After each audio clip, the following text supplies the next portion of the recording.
ഈയിടെയായിട്ട് കാപ്പിയൊടിയൊന്നും ഇല്ല കേട്ടോ. ഗ്രീൻ ടീ ആണ്. ഗ്രീൻ ടീ കുടിച്ചുകൊണ്ടിരുന്നപ്പോഴാണ് അതേ മീൻ കൊണ്ട് വന്നു എന്നും പറഞ്ഞുകൊണ്ട് പേരിക്കാ വിളിക്കുന്നത്. പുള്ളി എന്ത് നല്ല മീൻ കൊണ്ടുവന്നാലും അവിടെ നിന്ന് ഓൺലൈനേന്നൊരു വിളിയാണ്. വേറെ ഒന്നും അല്ല കേട്ടോ, എന്നെയാണ് ആ ഓൺലൈനേന്ന് വിളിക്കുന്നത്. ഞാൻ പണ്ട് ഓൺലൈനിൽ നിന്നായിരുന്നു കേട്ടോ മീൻ വാങ്ങിച്ചുകൊണ്ടിരുന്നത്. പുള്ളിയുടെ ഇന്ന് അങ്ങനെ മീൻ വാങ്ങിക്കാറില്ലായിരുന്നു. പിന്നെ ഇപ്പോൾ പുള്ളി ആ പരാതി പറഞ്ഞ് അതങ്ങോട്ട് തീർക്കാനായിട്ട് ഇങ്ങനെ പിക്കടയിൽ നിന്നാണ് എപ്പോഴും മീൻ വാങ്ങിക്കുന്നത്. അപ്പം നല്ല മീൻ എന്ത് വന്നാലും എന്നെ ആയിരിക്കും ആദ്യം വിളിക്കുന്നത്. അങ്ങനെ നല്ല നാരൻ ചെമ്മീനായിരുന്നു കേട്ടോ. അതിങ്ങനെ ഒരു 1/2 കിലോ വാങ്ങിച്ച് അതിൽ കുറച്ച് മാത്രമേ ഞാൻ ഇപ്പോൾ എടുത്തുള്ളൂ തീയലേറി വെക്കാനായിട്ട്. നല്ല മത്തി ഉണ്ടെന്ന് പറഞ്ഞുകൊണ്ട് തന്നെ 50 രൂപയ്ക്ക് കുറച്ച് മത്തി ഞാൻ വാങ്ങിച്ചിട്ടുണ്ടായിരുന്നു. നല്ല പരിങ്ങലുള്ള മുട്ട മത്തിയാണെന്നൊക്കെ വയറൊക്കെ പൊട്ടിച്ച് കാണിച്ചു തന്നെ. അതുകൊണ്ട് ഉറപ്പ് വന്നുകൊണ്ട് മാത്രം ഞാൻ വാങ്ങിച്ചാണ് ഈ ഒരു മത്തി. കാരണം പരിങ്ങിലുണ്ടെങ്കിൽ കുട്ടികൾക്ക് പൊരിച്ചു കൊടുക്കാനൊക്കെ നല്ലതാണല്ലോ എന്ന് കരുതിയിട്ട് വാങ്ങിച്ചാണ് കേട്ടോ. അങ്ങനത്തെ ഉള്ളിയും കുറച്ച് ചെമ്മീനും ഇട്ടിട്ട് തീയൽ വെക്കാനായിട്ട് ഇങ്ങനെ ഉള്ളിയെല്ലാം പൊളിച്ച് സെറ്റാക്കി എടുത്തു. സൗദിയിൽ ചെറുള്ളിക്ക് വില കൂടുതലാണെന്നും പറഞ്ഞ് ഒരുപാടൊന്നും വാങ്ങിക്കാതെ ഇവിടെ വന്നപ്പോൾ ഇവിടെ ഉമ്മിച്ച് പറയുന്നത് ചെറുള്ളിക്ക് വില കൂടുതലാണ്. അങ്ങനെ തീയലിനുള്ള കാര്യങ്ങളെല്ലാം സെറ്റാക്കി എടുത്തു. മീൻ പൊരിക്കാനെല്ലാം റെഡിയാക്കി എടുത്തു കേട്ടോ.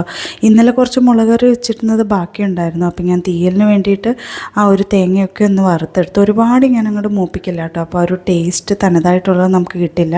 അങ്ങനെ അരച്ചതെല്ലാം അരപ്പ് റെഡിയാക്കി തിളപ്പിക്കാനായിട്ട് വെച്ചു. നല്ല വെയിലുണ്ടായിരുന്നേ.